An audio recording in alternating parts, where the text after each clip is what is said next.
préférez le confort dur au confort mou, alors peut-être qu'un futon est fait pour vous. Personnellement, j'ai eu du mal à faire la transition en ayant peur de me dire que c'était peut-être trop dur, et c'est vrai que les premières semaines étaient compliquées. Je me suis dit peut-être que je devrais retourner sur un lit classique, mais avec le temps et de l'habitude, je me suis rendu compte que je préfère largement. Je me sens plus en sécurité, j'ai un meilleur support pour mon dos, je peux dormir sur les côtés et même sur le ventre. Alors que sur un lit classique, quand je dors sur le ventre, ça m'enfonce trop dans le lit et j'ai mal au dos. J'adore l'hygiène que le futon apporte, je peux le plier, le bouger partout. C'est facile à nettoyer, donc plus durable. J'adore son côté minimaliste et c'est la grande raison qui fait que j'ai tranché.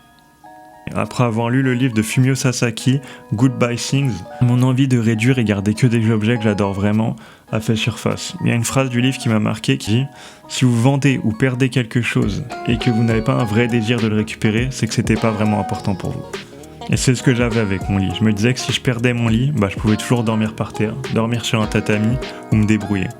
Bien sûr, le confort du lit apporte beaucoup de choses et le sommeil est extrêmement important, mais quand je me suis rendu compte qu'un futon apporte bien plus qu'un lit classique, mon choix était déjà fait.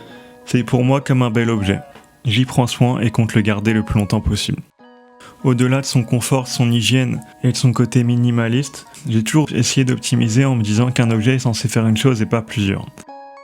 Quand on vit dans une pièce où son bureau est en même temps sa chambre, c'est compliqué de dissocier mentalement son lit d'un canapé. Je pouvais me retrouver la journée assis sur mon lit, allongé dessus, toujours au même endroit, dans la même position, et c'est pas bon pour notre cerveau. Ça a été prouvé qu'un très bon outil est très bon pour faire une seule chose, et le futon est très bon pour dormir. Le fait de le déplier le matin, c'est comme une récompense instantanée, on commence la journée avec une petite victoire.